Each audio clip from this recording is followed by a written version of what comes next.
So Leonid seems to be really have pressing issues. Sorry? Leonid has pressing. Oh, something happened, so it's, let me reshare again.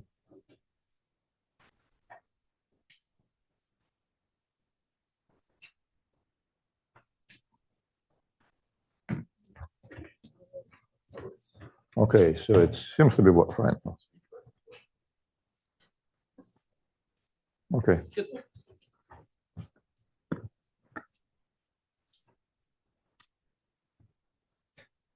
Good morning. Welcome, everyone, to this last day of the mini school. We'll start the conference next Monday, so hope to see you all there. It's a pleasure to introduce this morning's speaker, Professor Igor Aronson from Penn State, and he's going to continue his lectures.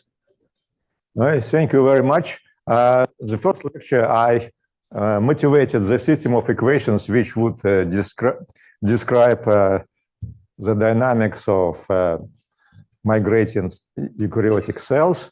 And we came up with 4 coupled partial differential equations, which looks a bit scary. So it's not like a general relativity, not EMC squared, but it's a biological system.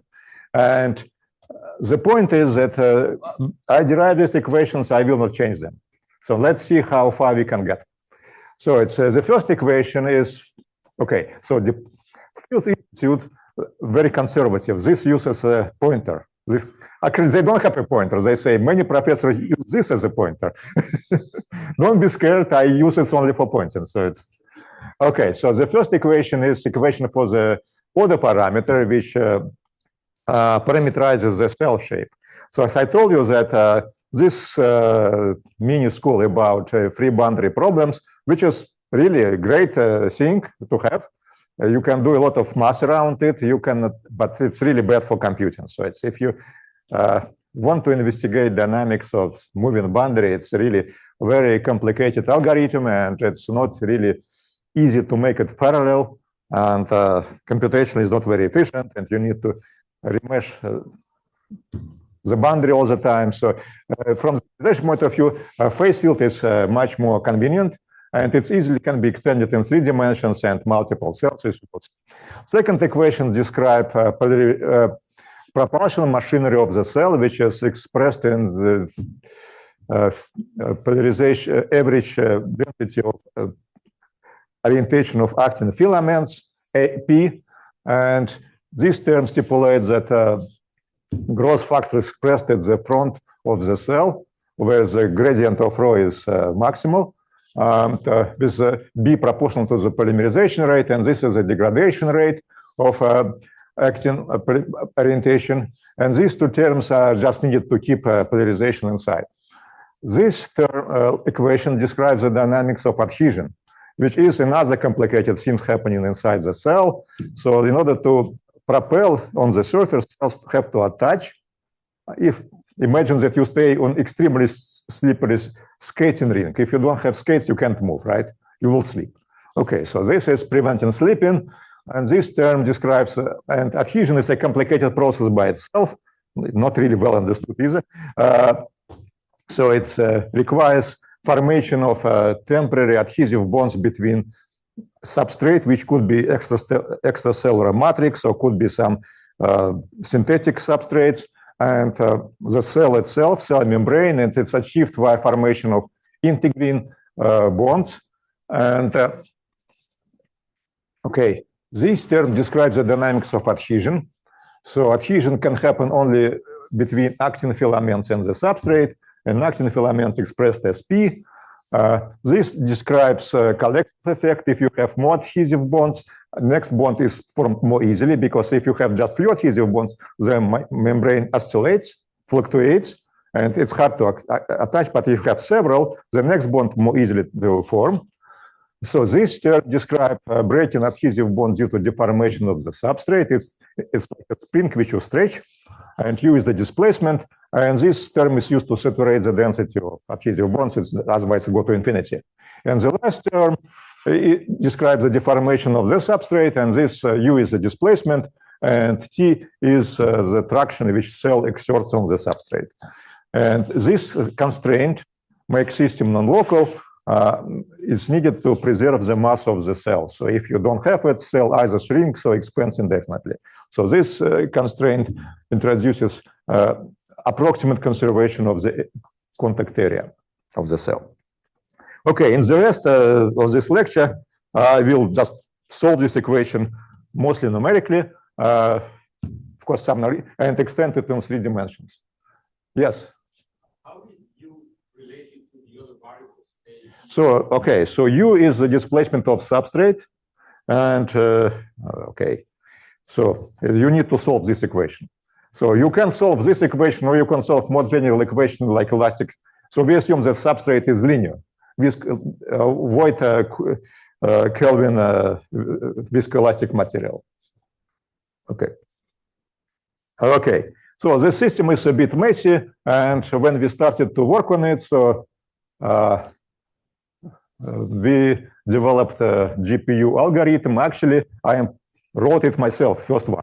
Then it was extended by the students and postdocs, but the first version was written by a master. So this is very short and run fast. Okay, and integration is done in the periodic domain, and it was like 10 years ago, 10, 15 minutes of GPU time. Now it's close to 1 minute. In 2D, in 3D, it takes time. And the visualization is mostly done in ParaView. It's open source. And this is how supercomputer looked like about 10 years ago. Now it looks similar. So it's, in fact, if you don't know, you can get GPU cards via academic donation program. So now NVIDIA is very generously gives GPUs if you write a proposal. So you can get really recent ones. So recently we got to RTX 6000. Okay. Okay, so we investigated this system and equation. So it's, and so using this GPU power, you can swipe the phase diagram. So each point is a simulation. So we did not use machine learning that time. So now we could use it. So it's to explore even more regimes. And what you find out that you have multiplicity of phenotypes depending on the parameters. If a system is slippery, so adhesive strength is small, so it's, or it's too soft, so cells just don't move, they don't polarize no matter what you do. So if a substrate is sticky enough, adhesive strength is large, and more or less independently on the stiffness of the substrate, cells glide, they move with the constant speed, so they don't do anything crazy. But in between, you have the entire world of complex regimes. So you may have stick slips, you may have some bipedal motion, and you have even more weird things happening. The same equations, nothing has changed. Okay, so first we look at the steadily moving cells, and you find out that you start with, say, non-polarized initial condition. It's around initial condition, and you apply some stimulation, and it starts to move. And when it moves, it dynamically assumes the shape, which is reminiscent of keratocytes. So it's like crescent shape, croissant. Okay, and if you compare distribution of the fields, they're consistent with traction force microscopy, so which is people developed not long ago. Okay, so these are two different regimes. The first regime, when this substrate is sticky enough, has large adhesion, and then cells just glide. So they move with a constant speed, and unless they hit something. So if the adhesive strength is smaller and substrate is softer, cells move quite differently, so they show stick-slip behavior. So they adhere to substrate, then they build up stress, and then they break the adhesive contacts and move, and they stop again. Yeah, so yellow corresponds to the density of adhesive contacts. So this is covered by the equation, so no changes. Okay, so what is really interesting, so it's the onset of motion is always subcritical. So it's if you start with a round cell and you stimulate it, cell always moves with a finite speed. There is no small speed. So there is always a gap in velocity, like shown here. So there is always finite velocity. And this is really fundamental. So it's in this system. So there is no subcritical transition. So you can't have very slowly moving cells. Either they stop or they move.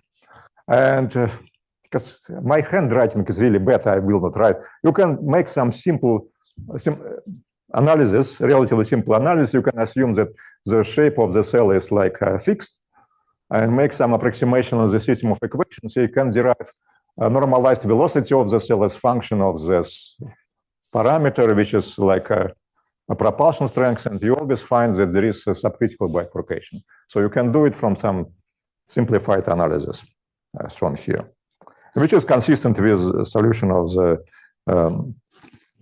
full system. What is interesting is that this framework is really great to investigate interaction of the cell with obstacles and with substrate, pattern substrates. So for example, this video illustrates what happens if cell hits the step in adhesion strength. So now you can fabricate substrate of arbitrary complexity. You can print whatever you want on the substrate. You can modulate adhesion, you can modulate stiffness, and you can modify it chemically. So experimenters developed many techniques, and this framework is really great to investigate this kind of interactions. So it's in this video, you see like a cell hits the area with low adhesion. So we stimulate it to move towards the step. It hits it, and it doesn't like it. It goes back. It reflects. Okay, so there is another phenomenon which is people working in the field. It's called neurataxis.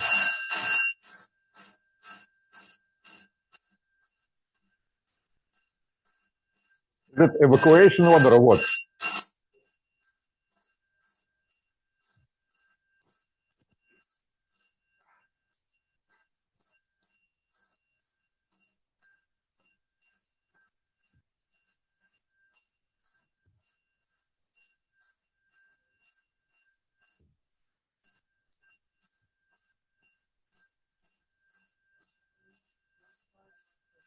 It's a fire alarm. Very flexible, so we can create a gradient of stiffness easily in these equations. And then what we notice that the cells dynamically select a region with optimal stiffness, which is called neurataxis. So they don't want too soft substrates and they don't want too hard. So they select the optical one. So we don't need to change anything here. So another set of images shows interaction with the step in adhesion or in stiffness, sorry. So this is, depending on the angle, cell may pass the step, as shown here, may actually guide it along the step, or can reflect. Okay, this is something interesting. So as I told you that now you can print everything, whatever you want. So you can print New York Times, but the paper is probably not worth of it. So it's yellow. This paper become really yellow. Okay, so the technique was developed in the group of Danuser quite a while ago. So they micro-printed fibronectin stripes. So fibronectin is adhesive for cells, and in between there is zero adhesion. So they printed the stripes, and what they observed that this cells were guided by these adhesive stripes. We did similar things, and okay, we did similar things, and so blue is adhesive and black is not. And we noticed that cell can be guided by the adhesive stripes. And they even develop these protrusions like an experiment, if you can see. But what is interesting, so we can actually, unlike an experiment, which is very hard to change the strength of adhesion, we can change everything. And what we notice is we make the adhesive stripes less adhesive, something interesting happens. So cells initially moves along the stripe, then it becomes upset. and changes the phenotype and moves perpendicular to the stripes. So there is a transition, so which is controlled by the strength of the adhesion. So I talk to these people and they say they don't do this experiment any longer. So if you want to compare simulations and experiment, you better do both in the same group. Maybe eventually I will do something like that. So it's, if I get funding for this, so what is even more interesting, so it's you can change the width of the stripes and you have different transitions. So for wide enough stripes, adhesive stripes like here, so there is a phenotype when the cells move directly along the stripes, as I've been shown. It's a little bit oscillating, but it's actually guided by the stripes. So if you decrease the width of the stripes, like shown here, they start to move perpendicular.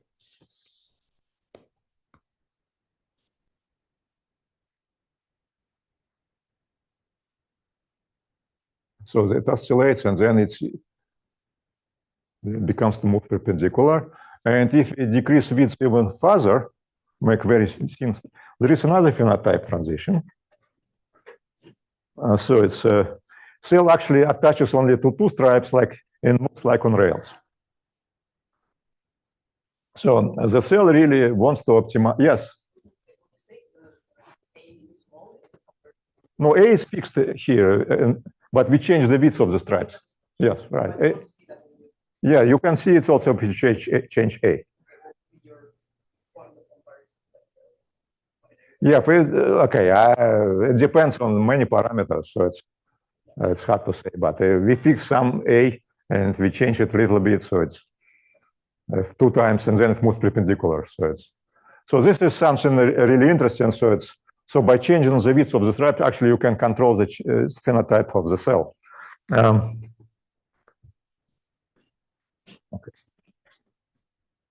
Okay, more fun stuff. So it's in this paper about 2010, also people, I believe it's from Frank Uricher group, they noticed that under some conditions, cells actually show different phenotype. They call it bipedal. So they move like people, they go back and forth. So it's bipedal motion. And Uricher and his group came up with a mechanical model which includes strings and other things and explains this. And what we noticed, actually, these equations actually have it without any change. For slightly different parameters, in the phase diagram, you have also bipedal phenotype. Actually, 2 of them. So there is bipedal motion, so a cell shows something like that. And this you can interpret like shape instability. So you have 4 equations, and there is complicated coupling. So for example, polarization actually lags behind shape change. Polarization is, and this is enough to excite some shape oscillations. And these shape oscillations are manifested as bipedal motion. And for slightly different conditions, so it's actually bipedal motion becomes even more complicated. So it's so we call it wandering bipedal. So it's couples to translation modes, and then it starts to wander. So it's not going on a straight line, but it explores the space. So again, I emphasize that we don't change anything in the equation, just different parameters. So it's all included there. So this is characterization. So in bipedal motion, the center of mass actually displaces of this. Okay, more fun.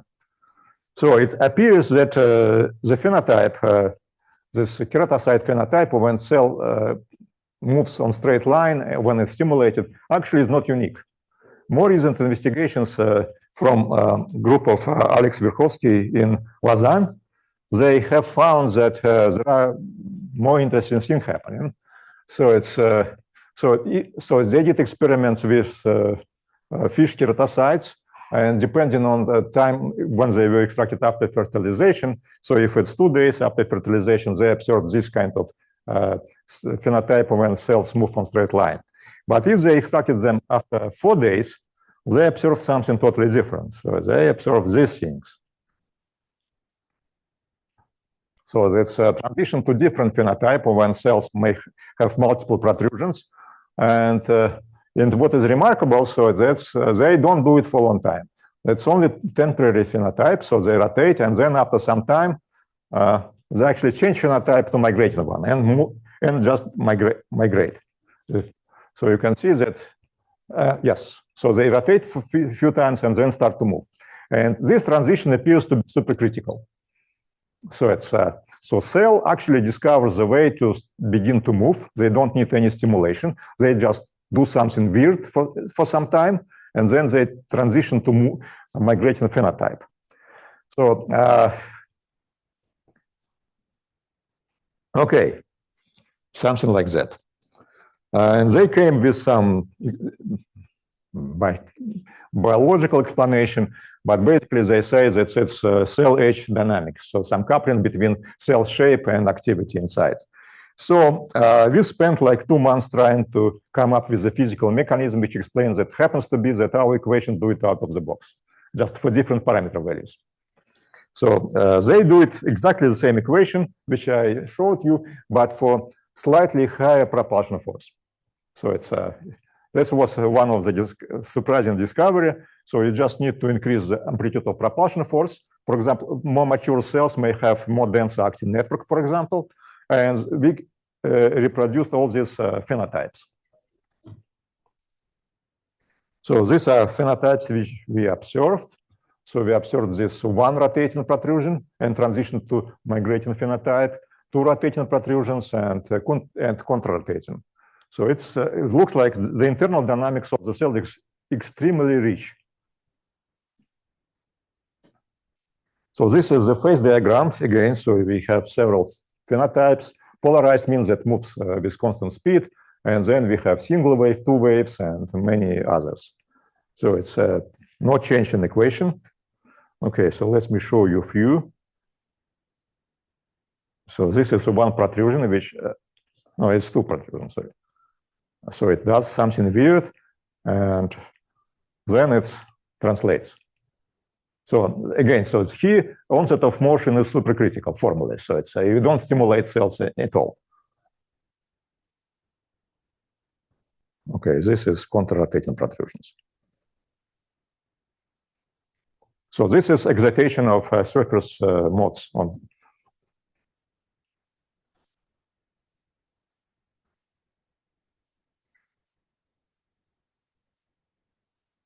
Yeah, so it does such a weird thing for some time, and then it changes mind and begins to move. And once it begins to move, it never does it again.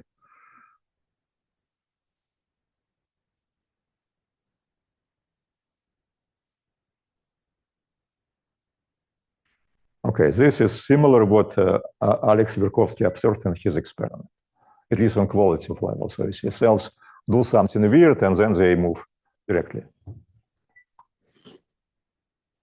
Okay, so this is as a treasure cove for mathematicians to describe it. So we had a very simple description, which is based on experimental observations. So we came up with simplified description, which is, I should say, it's phenomenological, is not derived from the underlying equation, but it certainly can be. So what we stipulated that we considered initially the circular cell, and we assume that the onset of motion without shape oscillation is subcritical. So it have a velocity gap. And then we assume that there is supercritical instability for azimuthal shape deformation. So there are 2 competing mechanisms. So you have shape deformations, and they couple to subcritical onset of motion. And once you enter this shape deformation, they excite the translation mode. And once the translation mode excited, it suppresses shape deformations. So we came up with a system of equations. So the first equation is for the velocity of the cell in the absence of shape deformation. So it's cast the following thing. So it's v is the velocity of the cell, and this equation describes the subcritical onset of motion. So if velocity is small, the velocity would decay to 0. If velocity is finite, you have a solution which has a finite value of the velocity, but orientation could be arbitrary because it's of this. So there is no preferred direction. So you have essentially you have two stable states. So one stable state is no motion, and other stable state is motion with a fixed velocity, but in arbitrary direction. And the translation mode, which corresponds to this deformation, is a derivative of the unperturbed solution with respect to x. And then we have also equation for a shape deformation, which are supercritical. So we assume that we have excitation only one azimuthal mode. You can do it for multiple modes. It's not much difference. So you have two modes, one rotating clockwise and other rotating counterclockwise with the azimuthal number n. And these modes are coupled nonlinearly. So this is a standard normal form for coupled equations. So and these modes are excited supercritically. So it's the parameter epsilon is larger than 0. So, and what happens depends on this cross-coupling coefficient gamma. If gamma is smaller than 1, you have a rotating wave. So one mode survives. And if gamma is larger than 1, so you have standing wave. So the both will be excited. And now we couple these two equations. So it's, again, phenomenologically, so it's the coupling is the following. So that's shape deformation, they excite the velocity via, put it somewhere, yes, via this coupling. So it's make it real. And translation mode suppresses the azimuthal mode. So this is a phenomenological coupling which is motivated by the symmetry of the phenomenon. And then what you observe that exactly what I said. So in the beginning, you have excitation of two shape modes. And once they're excited, they kick off translation mode. This is translation mode, then it becomes finite. And once excited, it suppresses the shape mode. Okay, so these equations are derived phenomenologically. So it's mathematicians may look at this problem and derive something like that analytically from, in principle, free boundary problem. That would be possible. So you need to include delay of polarization. It's only this thing what happens. Okay, so now let me talk a little bit about 3 dimensions. So how much time do I have for this lecture?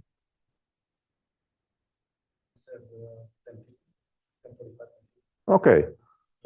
Okay, fine. So now next step is to extend this framework to 3D. So cells move in 3D, obviously, and they move in complex environment. Some cells migrate on the substrate, which could be biological, like keratocytes move on the fish skin. And substrates also could be textured. You can make them by means of 3D printing, or I will talk about it. Or many cancer cells actually squeeze through a network of extracellular matrix. So when you have multiple fibers and it's moved through the matrix, so three-dimensional analysis is really important to understand how cells migrate in complex environment.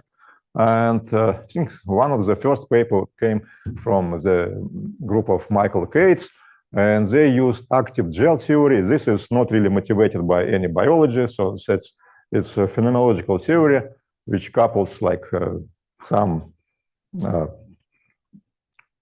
order extension essential liquid crystal theory for active system, and they saw something like that. So it's so the migrating cells. It's hard to say if it has any. But the model is not really motivated by any biological system. It's just pure phenomenological couple active gel equations. So it's like liquid crystal equations with active terms. So what we did, we extended this model to 3D. And to do that, this was published like 6 years ago. So what you need to do, so you need to recall that cell move in 3D, but polarization created only near the cell membrane. So it's created when the cell attaches to the substrate, you create actin network, and it protrudes a little bit forward when the cell membrane is, and only when it's in contact with the substrate. And to do that, we introduced two auxiliary phase fields. One phase field phi actually describes shape of the substrate. So you can parameterize shape of substrate in additional field phi, and other phase field psi is used to control the decay of polarization from the substrate. So to make sure that polarization is localized near the substrate. They are similar, but they have slightly different decay lengths, these two phase fields. So we create a phase field which may have arbitrary shape. And we introduce interaction between this auxiliary phase field and our phase field. We describe the shape of the cell. So make sure that it's attached, doesn't fall off. So there is attraction, and solve this equation. So it's so now you need more significant computational power. We still do it on the GPUs. Now GPUs have, the newest GPUs have like 96 gigabytes of memory, so you can easily do 3D. So we did it quite early, so it's much smaller. Okay, so there are some modifications on the equation. Okay, so this phase field phi makes sure that the cell does not penetrate into the substrate. It introduces repulsion from the substrate. So it's you create some phase field arbitrary shape, and this term penalizes the penetration of phase field rho into the phase field phi.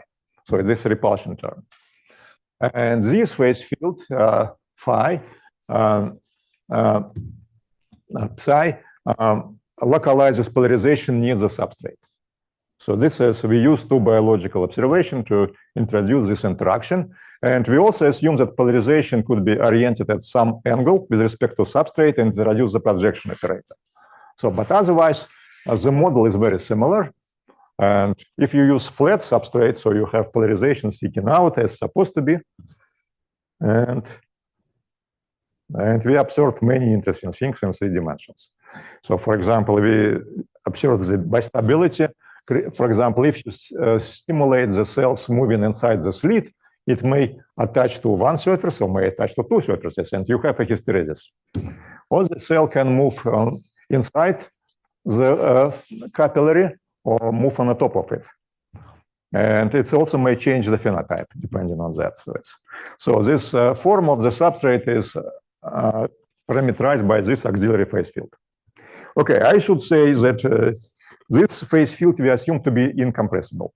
So it doesn't, the cell doesn't modify it. So the next step would be to make it compliant. So for example, when cell moves through extracellular matrix, it's modified. So we never did it, but it's maybe next thing to do. Okay, so depending on the slit width, you may have hysteresis, cell velocity as function of the slit width, and hysteresis related to attachment to two walls. So it changes velocity. So it shows the result of the simulation. You can see what happens. Here, two cells, one attaches, one not.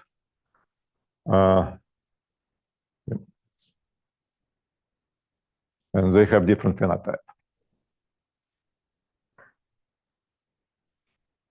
So I forgot to say that visualization is made with ParaView, which is a really powerful technique, a powerful framework. So what is interesting, so what we observed, so you can stimulate the cell to move inside the capillary and on the top of the tube. And both situations can be reconciled, like considered moving on the substrate with different curvature. So inside the tube, the curvature will be positive, and outside curvature will be negative. And what we noticed that there is essentially linear dependence of the velocity on the curvature. So it's so the curvature affects the velocity of the cell, as shown here. I think it's a movie too. Oops. And And inside, the capillary cells move faster. And they also change the phenotype. So, so this is an observation. And if you increase the curvature, then something happens. Okay, so how can we understand it? Actually, you can understand it from simple physics. We call it a brick approximation. You can approximate the cell as a brick of constant volume and assume that the propulsion speed is proportional to the contact area. So if a cell is in contact with the substrate, if you have more contact area, cell will have more strength to move up because propulsion force is proportional to the contact area. So, and in this brick approximation, you can consider two situations. So it's you consider cell which is inside and cell which is outside. And if you find out the volume of the cell, the volume of this segment of shell, assuming that the volume is the same, so these are simple calculations. This is the contact area, which function of the curvature, and this is the height of the cell, h, and the volume is given by z. So what you find out that contact area is proportional to height of the cell divided by 2r, and r is the curvature. So from these calculations, you obtain that velocity of the cell is velocity on the flat substrate, and plus curvature correction is height of the cell divided by 2r. That's simple calculations. Apparently, very good agreement with our simulation. So it really captures this phenomenon. Then something happens here. So if you reduce the curvature in further, there is a transition to another phenotype. So cells start to oscillate and it shows chaotic behavior. So it doesn't really move. It just changes from one phenotype to another. So it's oscillate between two. So surprisingly, actually, this is observed experimentally. So when cell is stimulated in thin capillary, they show this some kind of behavior like that. And also we investigated the cells which move on the substrate with different Gaussian curvature, like sphere with the skirt.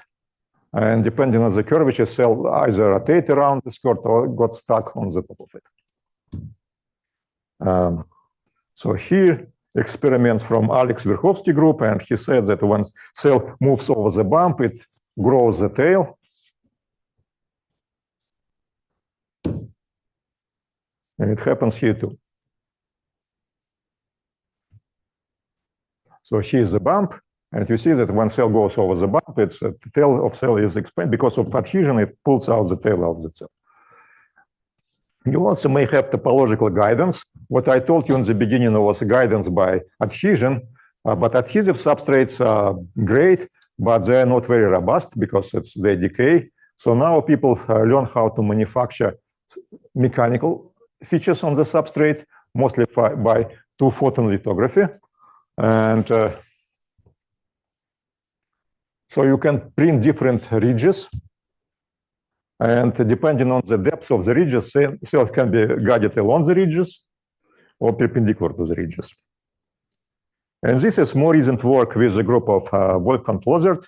And they used two-photon lithography to fabricate substrates with sawteeth. So it's a ratchet substrate.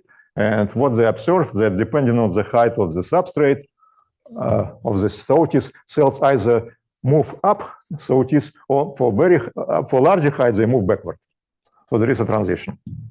And we use this, okay, this is a video, this is cells moving up sawteeth, I believe.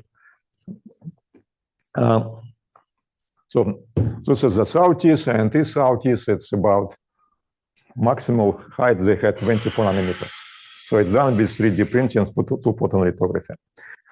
And so we used the same technique, what I described you, and introduced this nano-structured template, substrate. And we obtained actually what is they observe in experiment as well. And depending on the height of the substrate, we either have cells going up or they have phenotype change and going down. So these are two different types of phenotypes depending on the height of the substrate. I think I can stop here and continue. So how much time do I have? Yes, I have another lecture. No, I can say that in principle, you can, again, so this transition from up and to down phenotype, you can get more or less analytically using similar technique. Okay, so it's, I showed you for the shape deformation, but okay. So I probably stop here and answer questions. And the next lecture, I will talk about coarse-grained multi-phase fields when you have multiple cells. So it's now you can extend the same framework, you can extend to hundreds and thousands of cells, and then you can make a transition to continuum description. And this paper on continuum description of collective cell migration was published last week. So it would be one of the first recipient. Okay, so if you have questions, I will happy to answer.